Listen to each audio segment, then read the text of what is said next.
ఆ కార్యక్రమం ద్వారా రాష్ట్రంలోనే ఒక ప్రభంజనం మరి కలగజేసి తర్వాత ఈరోజు ముఖ్యమంత్రి గారి హోదాలో నందిగామ నియోజకవర్గానికి అదేవిధంగా ముప్పాళ్ళ గ్రామానికి ఇచ్చేసిన మనందరి ప్రియతమ నేత నాకు దైవ సమానులు అదేవిధంగా నవ్యాంధ్ర సృష్టికర్త గౌరవ ముఖ్యమంత్రి చంద్రబాబు నాయుడు గారికి, వేదిక మీద ఉన్న హోమ్ మినిస్టర్ గారికి, సోషల్ వెల్ఫేర్ మినిస్టర్ గారికి, బంగారు కుటుంబాలకి, మార్గదర్శులకి, ఈ సభకు వచ్చేసిన ప్రతి ఒక్కరికి హృదయపూర్వక నమస్కారాలండి.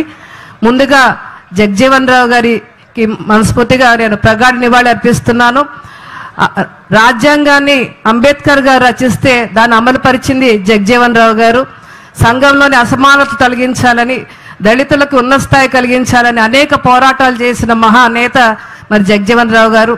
మరి సుదీర్ఘంగా పార్లమెంట్ సభ్యునిగా అదేవిధంగా మరి కేంద్ర మినిస్టర్గా 30 సంవత్సరాలు మరి సుదీర్ఘంగా చేసి ఓటమి ఎరగని నాయకుడిగా ఆయన చరిత్ర సృష్టించారు.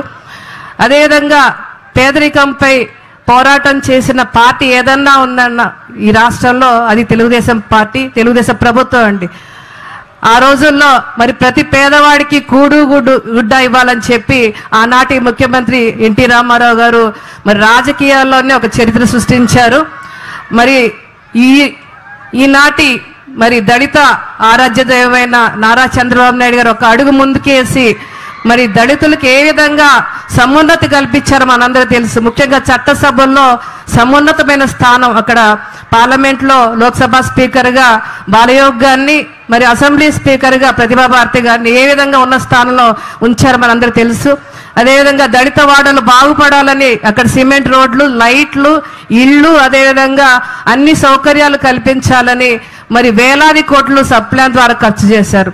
అదేవిధంగా దళితులు స్వయంగా వాళ్ళ కాళ్ళ మీద వాళ్ళు నిలబడాలని చెప్పి భారీ సబ్సిడీతో లోన్లు ఇచ్చారు. ఇలా చెప్పుకుంటూ పోతే 27 స్కీమ్స్. మనకి సాధారణ విద్యే మరి కష్టం అనుకుంటే విదేశీ విద్యను సైతం అందుబాటులో తీసుకొచ్చిన మహానేత మన చంద్రన్న అండి. అదేవిధంగా అలా చెప్పుకుంటూ పోతే 27 స్కీమ్స్ చంద్రబాబు నాయుడు గారు గత ప్రభుత్వంలో మనకి మంజూరు చేశారు. మరి దళితుల్లో ఉన్న ఉపకులాలకు కూడా రిజర్వేషన్ ఫలాలు అందాలని చెప్పి, అందరికీ సమానంగా అందాలని చెప్పి ఇటీవలే మరి అసెంబ్లీలో వర్గీకరణకు ఆమోదం తెలిపినందుకు మా దళిత జాతి అంతా కూడా వారికి పాదాభివందనం చేసుకుంటున్నామండి. అదేవిధంగా మరి నందిగామ నియోజకవర్గం వస్తే, నందిగామ నియోజకవర్గం ఎప్పుడూ కూడా తెలుగుదేశానికి కంచుకోట. మరి నందిగామ నియోజకవర్గానికి సూర్యచంద్రులు ఎవరన్నా ఉన్నారంటే దేవినేని రమణ గారు, మా నాన్నగారు అయిన తంగిరాల ప్రభాకర్ రావు గారు అండి. మరి ప్రభుత్వం ఏర్పడ్డ ప్రతిసారి కూడా నందిగామ నియోజకవర్గానికి ప్రత్యేక స్థానం ఇస్తున్నందుకు మనస్ఫూర్తిగా చంద్రబాబు నాయుడు గారికి ధన్యవాదాలు తెలియజేసుకుంటున్నాండి. ఆ రోజు దేవినేని రమణ గారికి ప్రాథమిక విద్యాశాఖ మంత్రిగా అవకాశం ఇచ్చారు. దేవినేని ఉమా గారికి ఇరిగేషన్ శాఖ మార్చులుగా అవకాశం ఇచ్చారు. మా నాన్నగారికి ఒక కార్యకర్త స్థాయి నుంచి ఎమ్మెల్యేగా ఆశీర్వదించారు. ఈరోజు రెండోసారి ఎమ్మెల్యేగా నన్ను ప్రభుత్వ విప్పుగా నియమించినందుకు మీకు పాదాభివందనం చేసుకుంటున్నా సార్ ఈ సభ ద్వారా. అదేవిధంగా నందిగామ నియోజకవర్గంలో ప్రధాన సమస్యలు చూస్తే సార్, వేదాద్రి స్కీమ్ కింద దాదాపు 50,000 ఎకరాలు మరి ఆయకట్టు ఉంది. ఇది జగ్గైపేట నందిగామ నియోజకవర్గానికి ప్రధాన స్కీమ్ సార్, అతిపెద్ద స్కీము.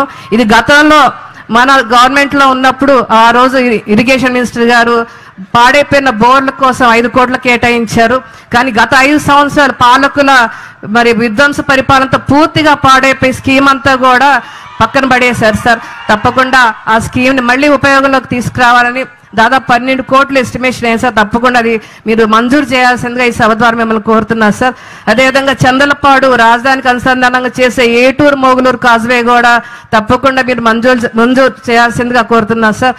అదేవిధంగా మాకు ఇక్కడ సుబాబుల రైతాంగం ఎక్కువ సార్. సుబాబులు మిర్చి రైతులకు కూడా గిట్టుబాటు ధర కల్పించాలని ఈ సభ ద్వారా మిమ్మల్ని కోరుతున్నారు సార్. అదేవిధంగా ఏనుగడ్డ వాగు, లక్ష్మమ్మ వాగుల మీద బ్రిడ్జిల నిర్మాణం జరగాలని మీ ద్వారా కోరుతున్నారు సార్. మాకు ఏపీఐఏసీ ల్యాండ్ 500 ఎకరాలు ఉంది సార్. వాటిలో మరి ప్రతి నియోజకవర్గానికి కూడా మీరు ఇండస్ట్రియల్ పార్క్ ఇస్తున్నారు, మాకు ఆల్రెడీ ఉంది.